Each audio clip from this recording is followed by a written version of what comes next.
আসসালামু আলাইকুম রহমতুল্লাহি বরকাতুহু। আজকে আপনি যে ভিডিওটা নিয়ে আসছি সেই ভিডিওটা হলো টেন্সের উপরে। টেন্সের যে 12টা শাখা রয়েছে সেই 12টি শাখার মধ্যে এখানে একটি শাখা, সেই শাখাটা এখানে আমি দেখাচ্ছি present perfect continuous tense. Continuous মানে চলমান। আমরা জানি যে কন্টিনিউয়াস টেন্সের সাথে সবসময় কী হয়, am, is, are, was, were, shall be, will be, আর have been, has been, had been, will have been হয়ে থাকে। তো যেটা চলমান হয়ে থাকে সে ভার্বের শেষে আইএনজি যোগ হয়, যেটা কন্টিনিউয়াস। এই প্রেজেন্ট পারফেক্ট কন্টিনিউয়াস টেন্স আর অন্যান্য যে কন্টিনিউয়াস টেন্স আছে তার মধ্যে কিছুটা পার্থক্য রয়েছে। পার্থক্য হলো এটার সাথে এই প্রেজেন্ট পারফেক্ট কন্টিনিউয়াস টেন্সের সাথে সময়ের সাথে তুলনা করা হয়েছে। এখানে সময় এর সাথে সময় এড করা হয়েছে। প্রেজেন্ট পারফেক্ট কন্টিনিউয়াস টেন্স যখন থাকবে বা পাস্ট পারফেক্ট কন্টিনিউয়াস টেন্স থাকবে অথবা ফিউচার পারফেক্ট কন্টিনিউয়াস টেন্স থাকবে, সেখানে ভার্বের সাথে আইএনজি যোগ করতে হবে এবং সময়ে একটি সময় উল্লেখ করতে হবে। যখন আমি দেখব এখানে সময় উল্লেখ আছে এবং ভার্বের শেষে আইএনজি যোগ আছে, সেটা অবশ্যই প্রেজেন্ট পারফেক্ট অথবা পাস্ট পারফেক্ট অথবা ফিউচার পারফেক্ট কন্টিনিউয়াস টেন্স হবে। তা আমাকে প্রত্যেকটা টেন্স সম্বন্ধে ধারণা রাখতে হবে। যদি আমি ইংরেজিতে কথা বলতে চাই, যদি আমি ইংরেজিতে অনর্গল কথা বলতে চাই, আমাকে কমপক্ষে 12টা টেন্সের উপরে অবশ্যই আমাকে ধারণা রাখতে হবে। আর এর যে সাহায্যকারী ভার্ব আছে, যে কোন টেন্সের কোন সাহায্যকারী ভার্ব এবং কার পরে কোনটা ব্যবহার হয়, সেটা আমাকে অবশ্যই জানতে হবে। আমরা যতই বলি না কেন যে গ্রামার না জানলেও ইংরেজিতে কথা বলা যায়, এটা কখনোই নয়। অবশ্যই আপনাকে ইংরেজিতে কথা বলতে হলে আপনাকে গ্রামার জানতে হবে। হয়তো গ্রামারটা আপনি জানতেছেন না যে এর ভিতরে গ্রামার আছে বা নাই।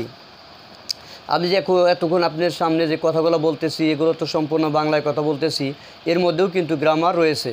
যে আমি এমন না যে আগেটা পরে বলতেছি, পরেটা আগে বলতেছি, এটা নিয়ম মাফিকই বলা হইতেছে। আর যখন আমরা এই নিয়ম মাফিক কথা বলতে থাকবো তখন আমরা বুঝতে সক্ষম হব সে কী বলতেছেন। তো ইংরেজিতে যখন আমি কথা বলবো, ওই কথা বলার সাথে সাথে আমাকে এইরকম কিছু নিয়ম ফর্মুলা ফলো করতে হবে।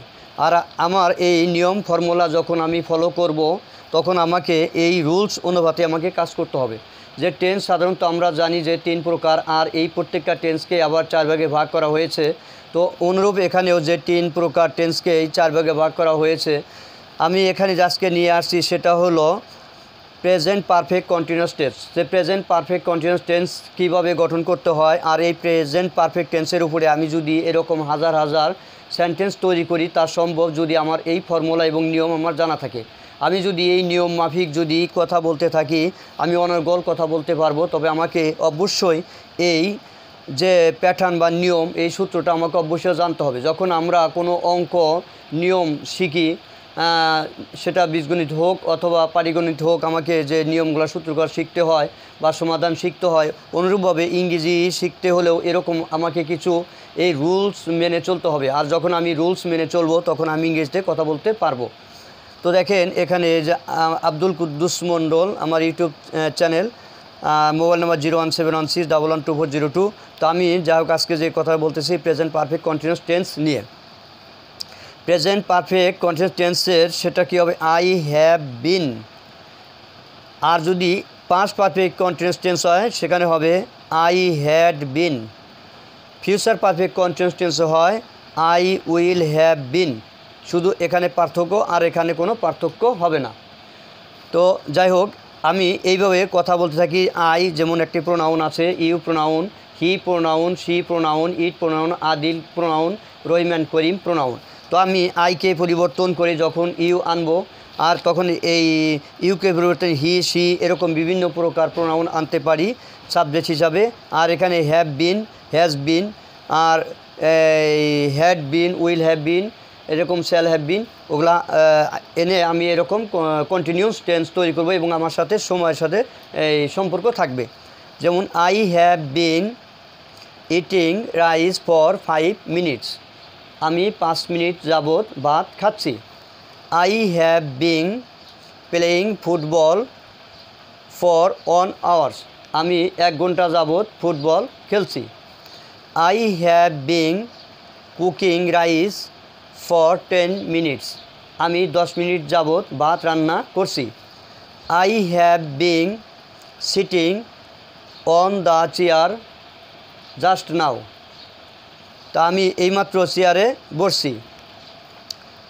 তো এখানে যদি আমার সময় উল্লেখ থাকে তাহলে ফর হবে, আর যদি সময় উল্লেখ না থাকে, যেমন সকাল থেকে, গত বৎসর হইতে, আগামীকাল থেকে, গতকাল থেকে, এরকম যদি থেকে সময় ছাড়া যদি কোনো উল্লেখ থাকে তখন সিন্স হবে। তো আমি এখানে শুধু ফর ব্যবহার করেছি যে ভিডিওটা বড় হয়ে যায়, যে আজকের ভিডিওটা শুধু ফরের উপরেই কথা আমি বলতেছি। I have been eating rice for 5 minutes. আমি 5 মিনিট যাবৎ ভাত খাচ্ছি। তাহলে have you been eating rice for 5 minutes, তুমি কি 5 মিনিট যাবৎ ভাত খাচ্ছ?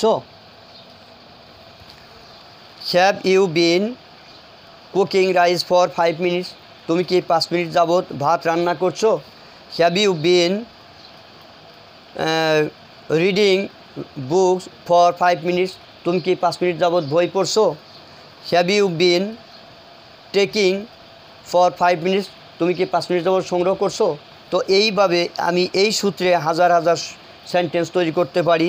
এখানে হচ্ছে ইয়েস অথবা নো যে প্রশ্ন করা হয়েছে।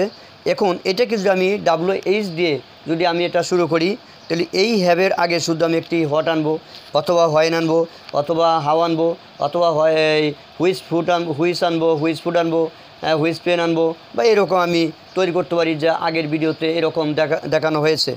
তাহলে what have you been eating for 5 minutes, তুমি 5 মিনিট যাবৎ কী খাচ্ছ? What have you been eating for 5 minutes, তুমি 5 মিনিট যাবৎ কী খাচ্ছ? তা আমি বলতে পারি I have been eating rice for 5 minutes, আমি 5 মিনিট যাবৎ ভাত খাচ্ছি। তো you have been eating rice for 5 minutes, তুমি 5 মিনিট যাবৎ ভাত খাচ্ছ। He has been eating rice for 5 minutes, সে 5 মিনিট যাবৎ ভাত খাচ্ছে। Adil has been eating rice for 5 minutes, Adil 5 minute যাবৎ ভাত খাচ্ছে। Rahim and Karim have been eating rice for 5 minutes, Rahim এবং করিম 5 মিনিট যাবৎ ভাত খাচ্ছে। তো they have been eating rice for 5 minutes, তারা 5 মিনিট ধরে ভাত খাচ্ছে।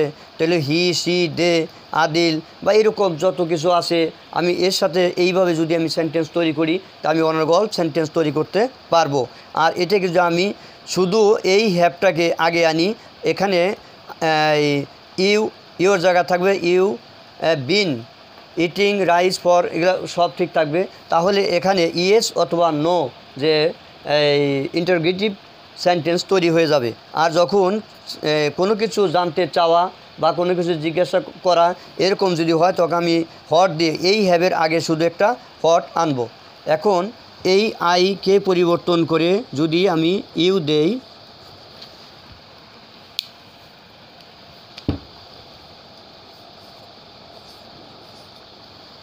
তাহলে you have been eating rice for 5 minutes, তুমি 5 মিনিট যাবৎ ভাত খাচ্ছ। তাহলে এটাকে কেটে যদি আমি দে দেই, they have been eating rice for 5 minutes, তারা 5 মিনিট ধরে ভাত খাচ্ছে। আমি এই দে যদি কেটে আমি যদি হি দেই, তখন হি এখন কিন্তু এই হ্যাভ হবে না, হির জায়গায় কী হবে? হ্যাজ। তাহলে he has been eating rice for 5 minutes, সে 5 মিনিট ধরে ভাত খাচ্ছে। তাহলে has he been eating rice for 5 minutes, সে কি 5 মিনিট যাবৎ ভাত খাচ্ছে? What has he have been eating rice, তাহলে এখানে what has he been eating for 5 minutes, সে 5 মিনিট যাবৎ কী খাচ্ছে, বা সে 5 মিনিট যাবৎ কোথায় যাচ্ছে, সে 5 মিনিট যাবৎ কোথায় যাচ্ছিল। তো এখানে এটাকে যদি আমি এই হ্যাভকে পরিবর্তন যদি আমি এখানে হ্যাড দিয়ে দেই, তাহলে I had been eating rice for 5 minutes, আমি 5 মিনিট যাবৎ ভাত খাচ্ছিলাম। You had been eating rice for 5 minutes, তুমি 5 মিনিট যাবৎ ভাত খাচ্ছিলে। তাহলে had you been eating rice for 5 minutes, তুমি কি 5 মিনিট যাবৎ ভাত খাচ্ছিলে? What had you been eating rice for 5 minutes, তুমি 5 মিনিট যাবৎ কি ভাত খাচ্ছিলে? বা what had you been eating for 5 minutes, তুমি 5 মিনিট যাবৎ কী খাচ্ছিলে? Thank you very much.